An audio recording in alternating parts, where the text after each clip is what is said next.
What's up, Banter fam? Welcome back to the show. I'm your host, Miles, and today I want to talk to you about a trend in crypto that is becoming slightly alarming in my opinion. I also want to discuss the ways that you can combat this trend and also benefit from this trend with some staking strategies that I'm going to be showing you. I think this is a really pivotal video to do with the crypto landscape, and it's not one that you want to miss. Let's get straight into the show.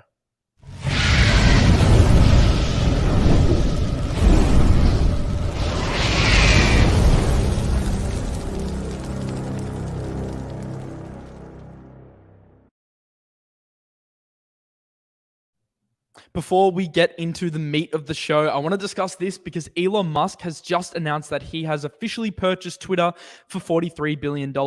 I'm personally pretty happy with this decision. I think it's good that he is trying to reinstate free speech into Twitter. And we did see as a result that the cryptocurrency market did bounce.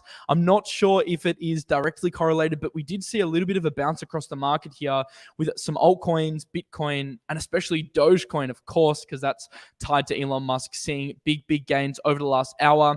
It has been a tricky market to navigate over the last few weeks. It's been very shaky, and I've personally taken a hit on my own portfolio as well.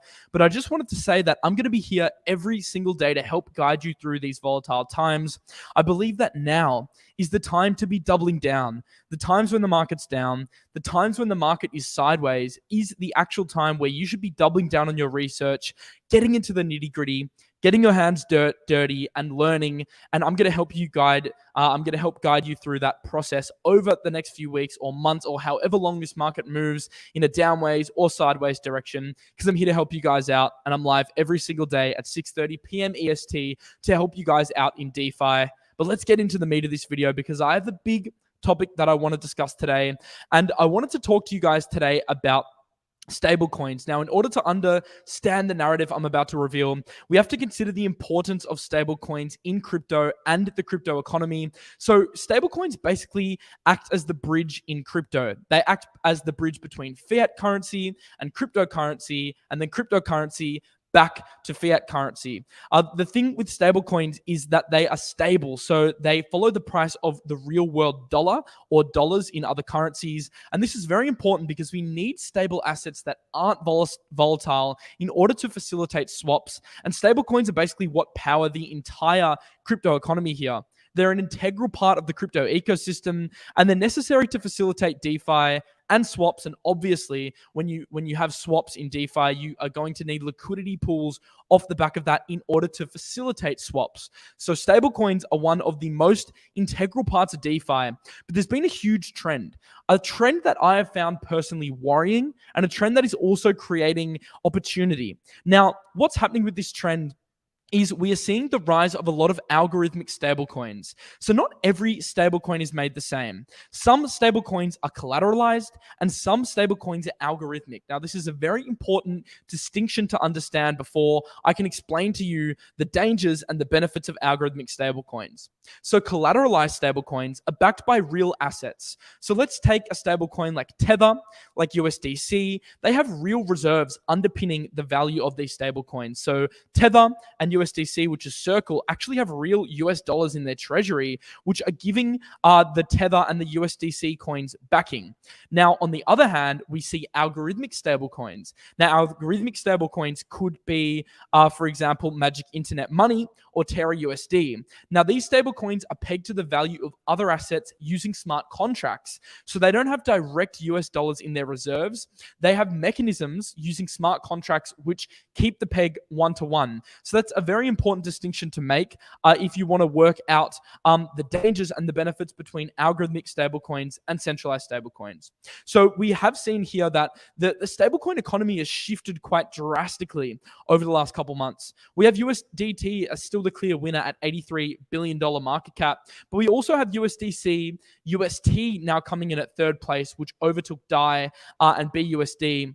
And then we have MIM, Frax, TrueUSD, Pax, and Neutrino. These are the top 10 stablecoins in the stablecoin market at the moment. And the reason I wanted to talk to you about this narrative today is due to the sheer amount of stablecoins coming onto the market.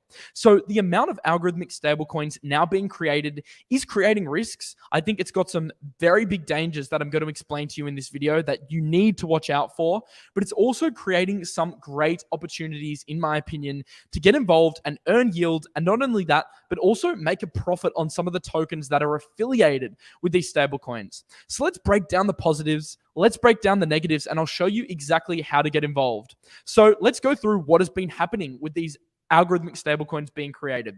So we saw the Tron stablecoin actually be created as the Tron DAO joined hands with major players to launch a decentralized USD, which is USDD. This is pretty much in the same path that Luna took with UST, and we're seeing the Tron stablecoin actually do this as well, having Tron backing a stablecoin now. On AVAX, we are also seeing the same thing occurring. There has been a petition recently, a lot of buzz that potentially AVAX could use its own stablecoin, and there's been a lot of talk about that potentially happening. So we're seeing multiple ecosystems now getting involved, wanting to launch these algorithmic stablecoins. And I think a lot of people are seeing the success of UST and Terra. We saw how successful the UST stablecoin has been in terms of getting mass adoption onto the Terra blockchain.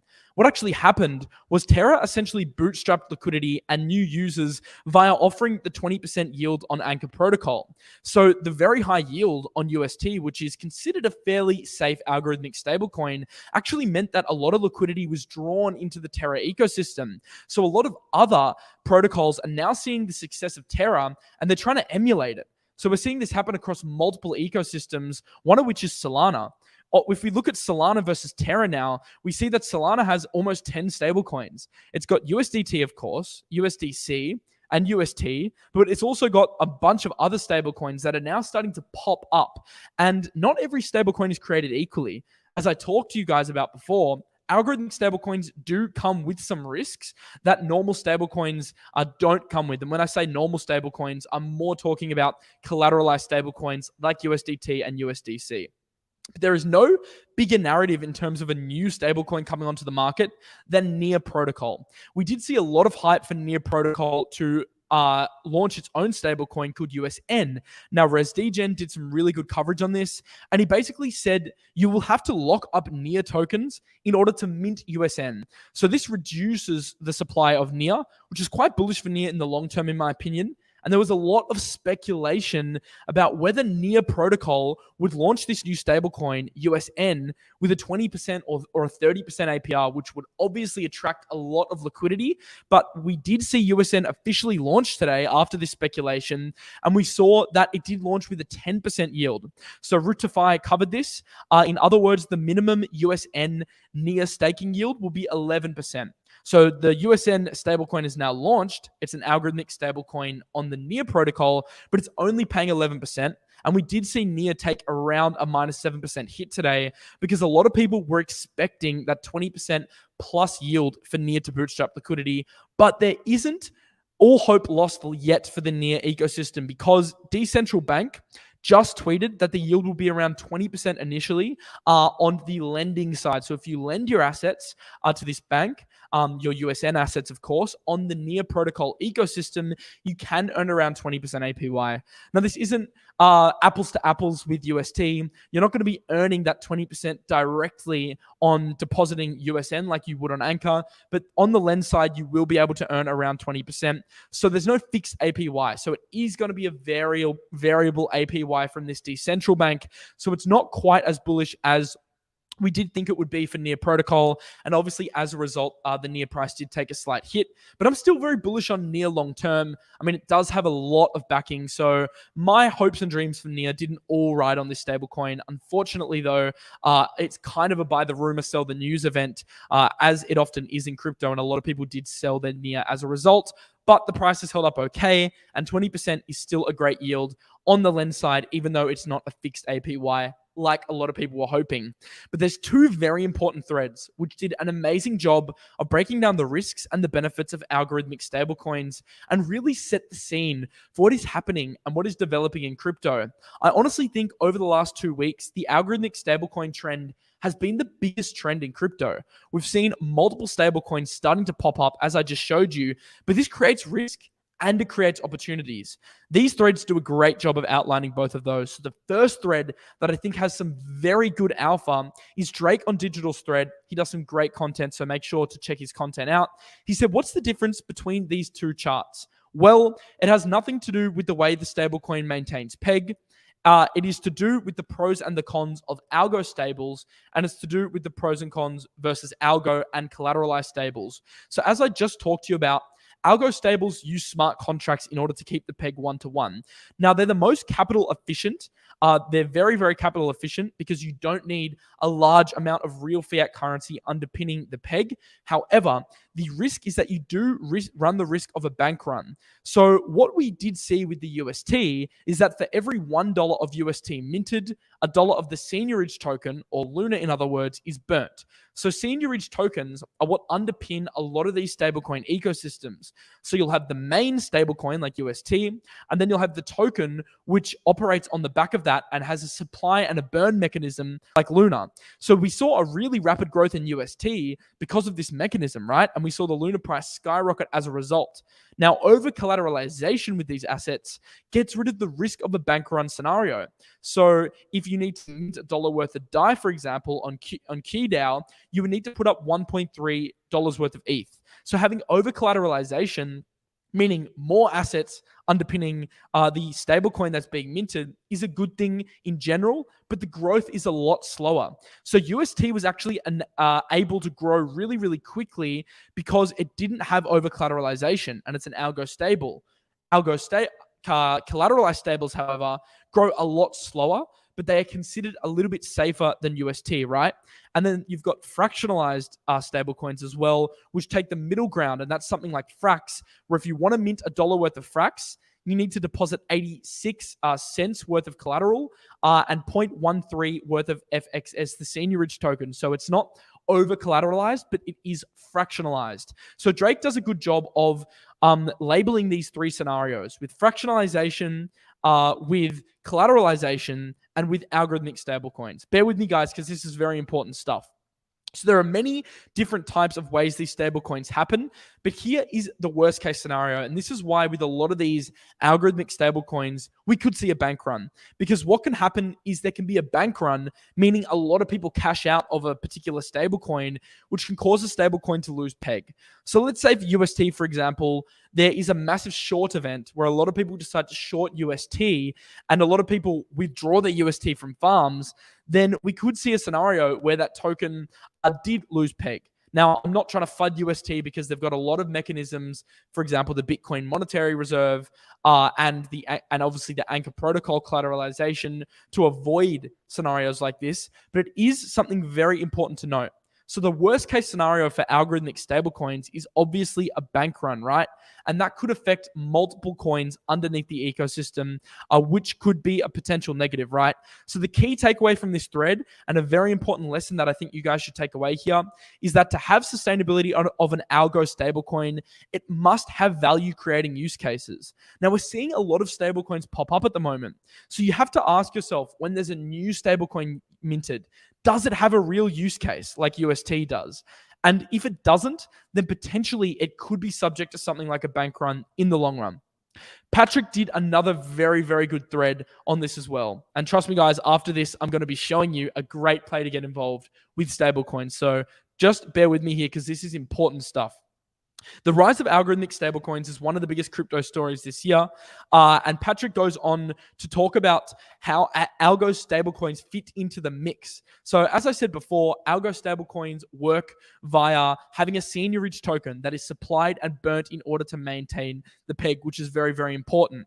The main benefit of algorithmic stablecoins, because we talked about the negatives in terms of a bank run, but the main benefit here is having algorithmic stablecoins is actually decentralization. So the fear about the censorability of the USDT and USDC means that these decentralized stablecoins actually have kind of a breed of their own because they're decentralized, right? They're occurring on DeFi ecosystems that aren't being touched by a particular centralized body. So that is very, very, very important. So that is one major takeaway with these stablecoins, right?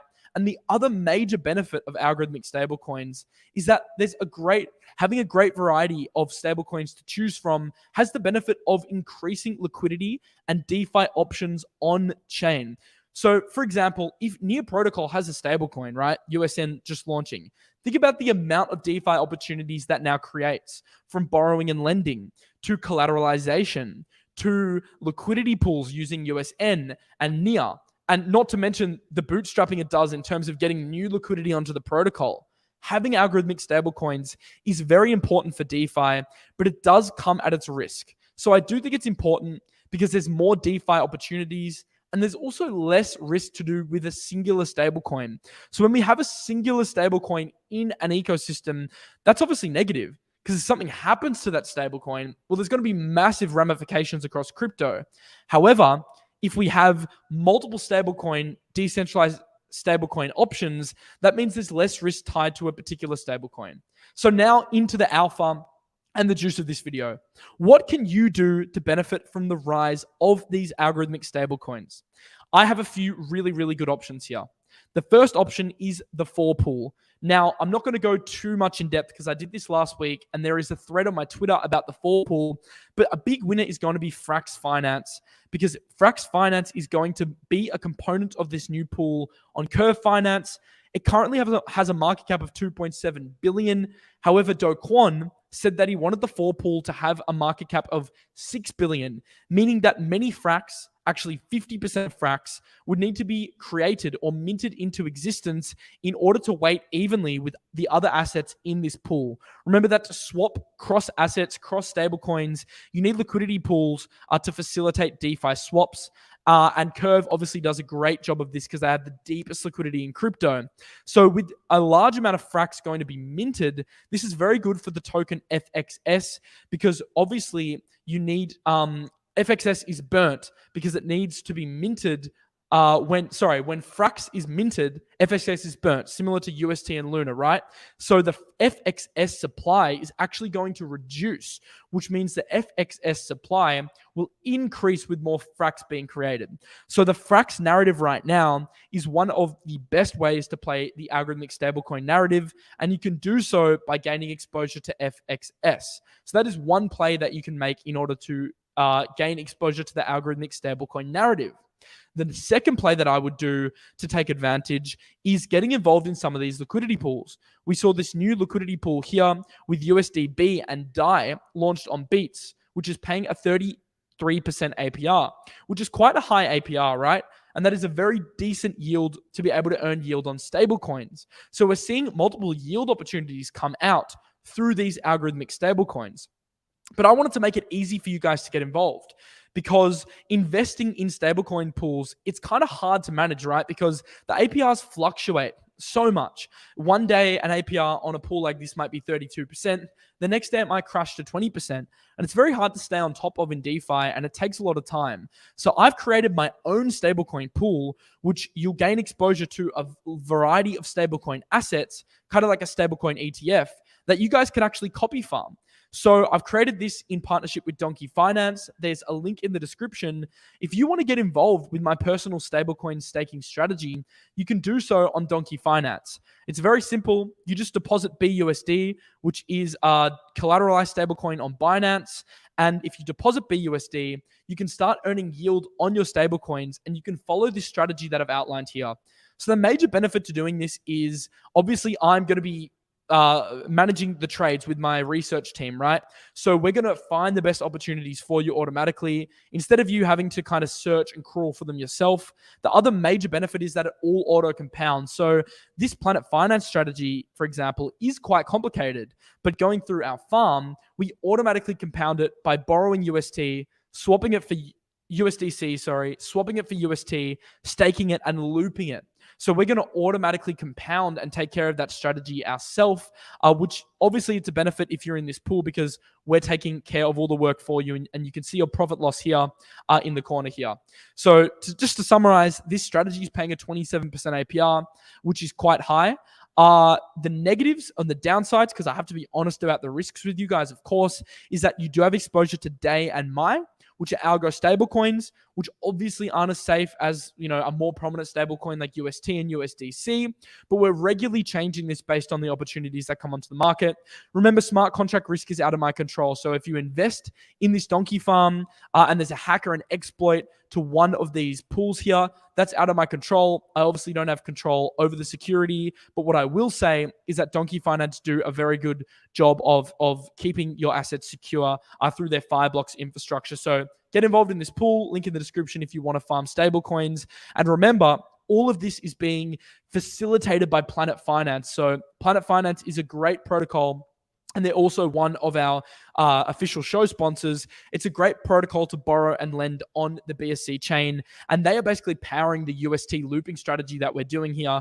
So you can get involved with these liquidity pools. You can borrow and you can lend AUST, UST, BUSD, USDT. So I think it's a great protocol, and there's also a link in the description to get involved with Planet Finance. So that's one way you can get involved. Yes, my is collateralized to a certain extent, Johnny. So remember that the rise of the stablecoins is giving us opportunities. It's giving us farming opportunities like this, which previously wouldn't be there. It's giving us LPs like this. It's giving us yield on UST, which is 20%, which is very, very high. But there are some risks. Now, here is how the house of cards, like you see in the thumbnail, could come crashing down, because I want to give you guys the honest scenario. I never want to sugarcoat things for you. I want to give you guys the honest scenario as to how the risk could present themselves in terms of algorithmic stablecoins here. So with all these stablecoins coming onto the market, it requires a lot of capital inflow to keep stablecoins afloat, right? So a lot more capital has to come into the market to keep the amount of stablecoins that are being created afloat. So in my opinion, we could see a scenario in the future where one of these stablecoins depegs, and obviously that would mean that the DeFi ecosystem underneath it would struggle. For example, if something happened to UST, all the protocols that rely on it, like Anchor, Mirror, Kujira, etc., Astroport, they would also take a hit because their infrastructure relies heavily on the UST peg. So remember that if a stablecoin does fall, it will cause the house of cards to collapse, so to speak. And remember that not all algo coins are fully decentralized. So I said before that the benefit to algorithmic stablecoins is decentralization, but remember that right now, a lot of these coins are being run by teams, small teams, which have individual names and individual addresses and a small amount of people, because they aren't big organizations, right, that are underpinning these stablecoins. So if something happened, like the government charged the people involved, like if they got into a legal repercussion, or if the government decided to crack down on regulation, some of these stablecoins could take a hit, and that could result in some stablecoins potentially collapsing, so to speak. So how can you avoid this scenario? Obviously, with the sheer amount of stablecoins on the market, how can you avoid the house of cards collapsing on you, and how can you keep your portfolio safe? One way to do this is obviously through diversification.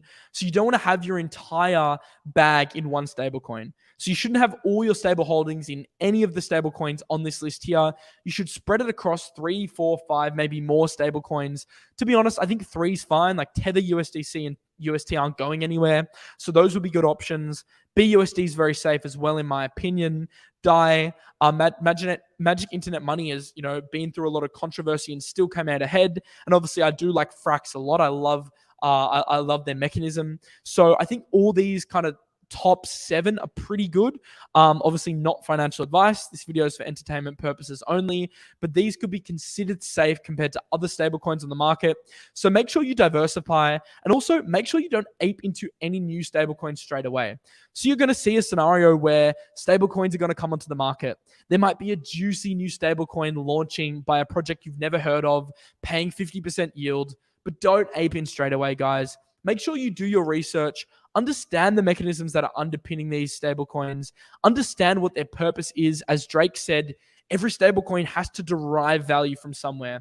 So make sure the stablecoin that you're investing in has value, and make sure it is underpinned by a solid mechanism. Make sure you do your research and don't just ape into any new stablecoin coming on the market, paying a very high APR. Now, I do want to carry on this conversation, but the show is getting very long, and I want to answer your questions as well, because I know you guys probably have a lot of questions with the market so volatile right now. So what I'm actually going to do is go onto my Twitter right now and do a Twitter live where you can ask me any question you want in crypto. So click the link in the description right now, head over to my Twitter, and I'm going to be doing a live stream right now to run you guys through some questions that you might have in this market. And I think it's good. We can have a conversation and a little chat over on my Twitter, link in the description. Let's have some fun over there. I will see you in the next show. Peace out.